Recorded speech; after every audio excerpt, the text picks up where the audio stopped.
So this is the most crazy question. Infrared radiation అనేది ఎలా produce అవుతుంది? Describe the primary methods used in production of infrared radiation. Infrared radiation అంటే ఏమీ లేదు, ఒక రకమైన ఎలక్ట్రోమాగ్నెటిక్ వేవ్ రా, ఒక రకమైన ఎలక్ట్రోమాగ్నెటిక్ వేవ్. ఈ ఎలక్ట్రోమాగ్నెటిక్ వేవ్స్ అనేటివి ఎలా ప్రొడ్యూస్ అవుతుంది అనేది వీడు అడుగుతాడు. సో క్వశ్చన్ ఇది. సో ఫస్ట్ ఇన్ఫ్రారెడ్ రేడియేషన్ అంటే infrared radiation is nothing but electromagnetic radiation. Wave length ఎంత ఉంటుంది అంటే 750 నానోమీటర్ టు 4 lakh నానోమీటర్ వరకు ఏదైతే ఉంటుందో 750 నానోమీటర్ టు 4 lakh నానోమీటర్ వరకు దీన్ని ఇన్ఫ్రారెడ్ రేడియేషన్ అంటాం. So IRR equipment is used in physiotherapy is classified into non luminous generator, luminous generator. అంటే ఫిజియోథెరపీలో ఏవైతే ఇన్ఫ్రారెడ్ రేడియేషన్ ఎక్విప్మెంట్ ఉందో దాన్ని 2 కేటగిరీలుగా డివైడ్ చేశారు. ఒకటి వచ్చేసి లూమినస్ జనరేటర్, ఇంకోటి వచ్చేసి non luminous generator. Okay, so ఇప్పుడు ఫస్ట్ నాన్ లూమినస్ జనరేటర్ అంటే ఏంటో చూద్దాం. The generator produces mainly infrared radiation with little or no visible light. అంటే ఏదైతే ఇన్ఫ్రారెడ్ రేడియేషన్ ఉందో, నేను నీకు చెప్పా కదా, ఒక బొమ్మ చూపించాను నీకు ఎలక్ట్రోమాగ్నెటిక్ రేడియేషన్ ఎలా ఉంటుంది అని. సో నీకు ఒకసారి మళ్ళీ చూపిస్తాను.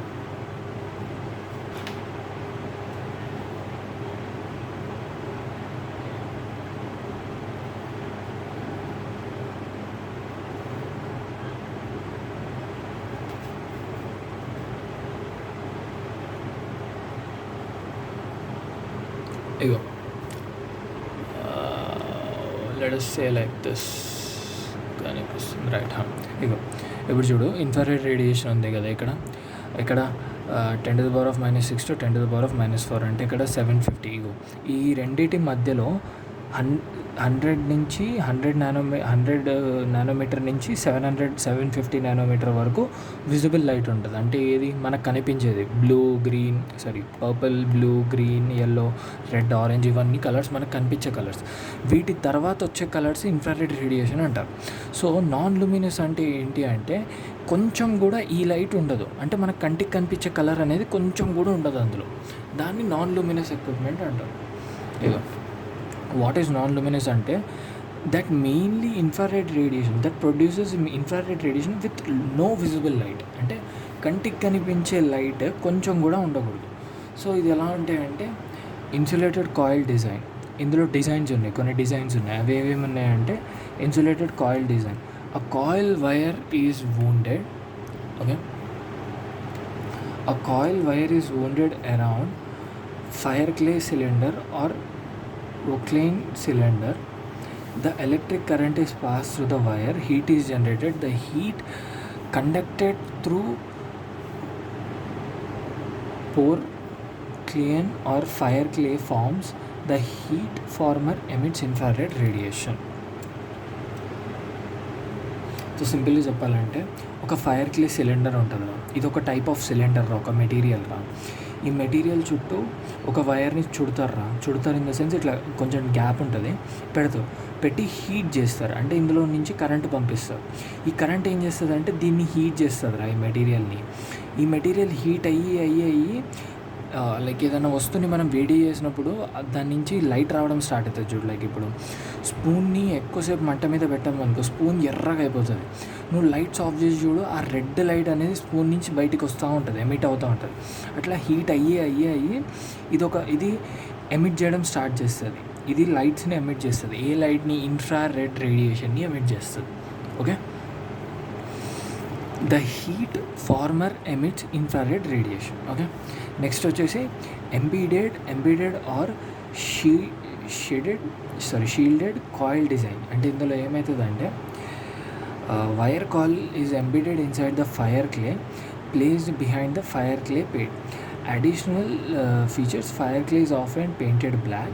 Purpose, ensure emissions come mainly from former, produces very few visible rays. అంటే ఫైర్ క్లే సిలిండర్ ఉంది కదా, ఇప్పుడు ఇక్కడ సిలిండర్ తీసుకున్నాం మనం, అంటే ఒక రకమైన ఒక సిలిండర్ షేప్లో తీసుకున్నాం. ఇప్పుడు మనం ఏం చేద్దాం, ప్లేట్ షేప్లో తీసుకున్నాం. ఇప్పుడు ఒక ప్లేట్ షేప్లో తీసుకొని నేను దీని వెనకాల ఏం చేస్తా అంటే ఒక కాయిల్ పెడతా, లైక్ ఇట్లా ఒక కాయిల్ లాగా చుట్టి పెడతా, ఒక కాయిల్ పెడతా నేను. ఇప్పుడు నేనేం చేస్తా అంటే ఈ ప్లేట్ అనేది దీని ముందు ఉంది, లైక్ ఎట్లా అంటే లైక్ ఇది ఉంది కదా, లైక్ ఇట్లా ఇది వైర్ కాయిల్ రా. ఇప్పుడు నేను ఒక కాయిల్ తయారు చేసిన, ఇట్లా ఇది కాయిల్. ఓకే, ఈ కాయిల్ మీద నేను ఫైర్ క్లే ప్లేట్ పెడతా. ఇట్లా కాయిల్ అనేది బిహైండ్ ఉంది, ప్లేట్ అనేది దాని మీద ఉంది. ఓకే, ఇప్పుడు నేనేం చేస్తా, ఈ కాయిల్లోకి కరెంట్ పాస్ చేస్తా. ఈ కాయిల్లోకి కరెంట్ పాస్ చేసినప్పుడు ఏమైంది, ఈ కాయిల్ అనేది హీట్ అయ్యి దీన్ని హీట్ చేస్తుంది. ఇది హీట్ అయ్యి ఇన్ఫ్రారెడ్ రేడియేషన్ని ప్రొడ్యూస్ చేస్తుంది. ఇన్ఫ్రారెడ్ రేడియేషన్ని ప్రొడ్యూస్ చేస్తే దట్ వన్ సైడెడ్, అంటే బ్యాక్ సైడ్ కాయిల్ ఉంది కదా, ఫ్రంట్కి ఇన్ఫ్రారెడ్ రేడియేషన్ అనేది ప్రొడ్యూస్ అవుతుంది. ఓకే, సో అంటే చాలా తక్కువ విజిబుల్ రేస్ ఉండే ఛాన్స్ ఉంటుంది ఇందులో. ఓకే, సో నెక్స్ట్ వచ్చేసి steel tube design. Steel tube డిజైన్లో ఏం చేస్తామంటే, steel tube approximately 8 millimeter in diameter, contains a spiral wire, electric insulator mechanism, current flows through the wire, heat passes.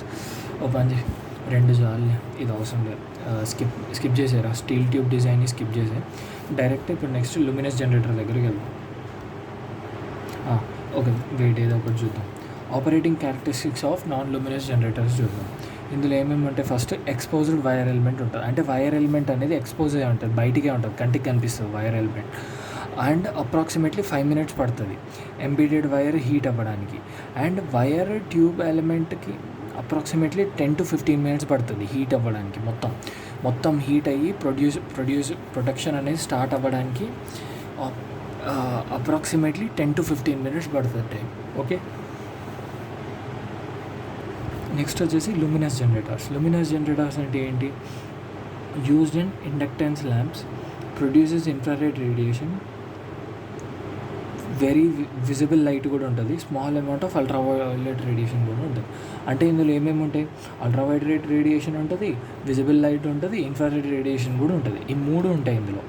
Non లూమినస్లో ఎట్లా only infrared radiation మాత్రమే produce చేస్తుంది, ఇది అట్లా కాదు, ఈ 3 ఉంటాయి, కొంచెం ఉంటుంది. సో ఇందులో ఏముంటుంది, ఫిలమెంట్ కాన్సన్ట్రేషన్ వచ్చేసి టంగ్స్టన్ వాడతాం, టంగ్స్టన్ గ్యాస్ బల్బ్ వాడతాం.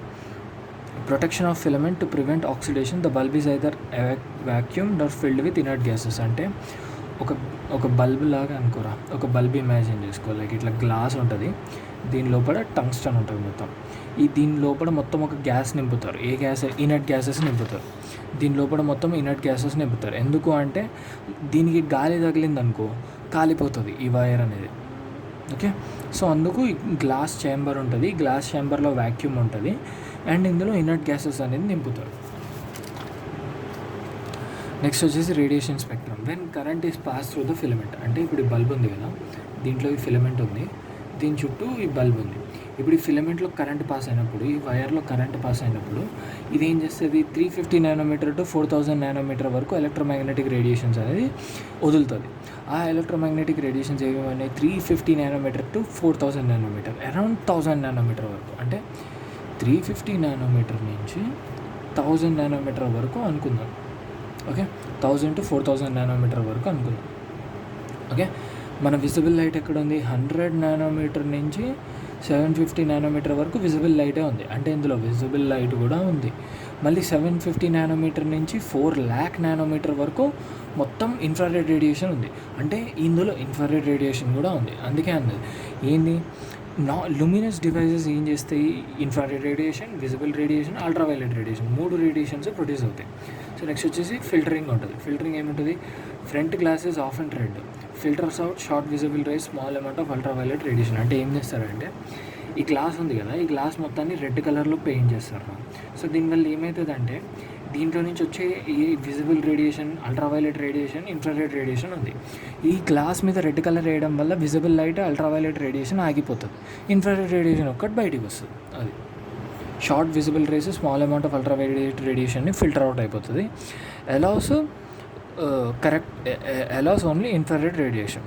So correct distance, correct angle పెడితే 90° యాంగిల్, మనం చదువుకున్నాం కదా లా ఆఫ్ అబ్జర్ప్షన్, 90° యాంగిల్లో పెడితేనే ప్రాపర్గా అబ్జర్వ్ అవుతుందని అది.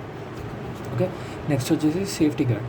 Wire mesh guards over the front of the lamp to prevent accidental contact of heat element. అంటే ఇప్పుడు ఈ గ్లాస్ ఉందిరా, ఈ గ్లాస్ కూడా హీట్ అయిపోతుంది, మొత్తం ఫుల్ హీట్ అయిపోతుంది. దీని మీద ఒక మెటల్ కేజ్ పెడతారా, ఒక మెటల్ది కేజ్ తయారు చేసి పెడతారు. ఎందుకు అంటే సడన్గా కూడా చెయ్యి దీనికి తగిలింది అనుకో, గ్లాస్ మొత్తం హీట్ అయి ఉంటుంది కదా, కాలిపోయే ఛాన్స్ ఉంటుంది, అంటే వాడికి కాలే ఛాన్స్ ఉంటుంది. సో అందుకు వైర్ మెష్ అనేది పెడతారు. అంటే ఒక నెట్ టైప్ది దీని చుట్టూ తయారు చేసి పెడతారు. ఎందుకు అంటే సేఫ్టీ కోసం, to avoid contact with heating element, అంటే వేడిగా ఉన్న వస్తువుతోటి కాంటాక్ట్ అవాయిడ్ చేయడానికి. ఓకే,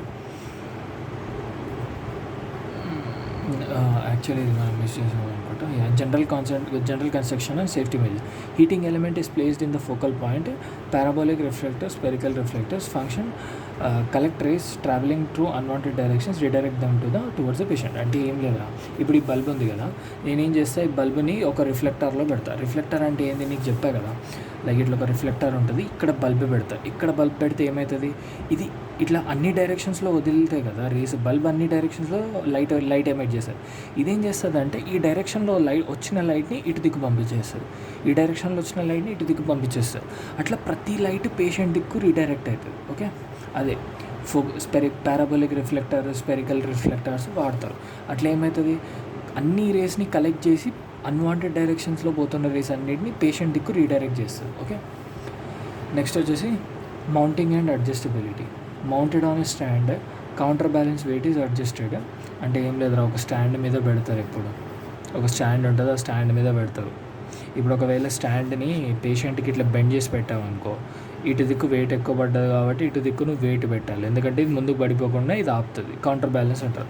రాసిన రాయకపోయినా ఫరక్ పడదు, లైట్ తీసుకోవాలి. ఓకే, ఇది సేఫ్టీ గార్డ్ అయితే రాయి. నెక్స్ట్ వచ్చేసి heat dissipation. Reflectors and external parts should not become excessively heat, prevent accidental burns to.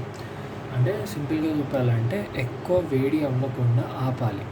ఎలా ఆపుతావు అంటే ఎక్కువ వేడి అవ్వకుండా ఆపాలి కాదు, అది వేడి అయినప్పుడు దూరంగా ఉండాలి దానికి.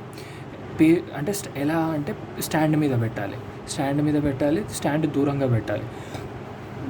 ఓకే, అది హీట్ డిసిపేషన్.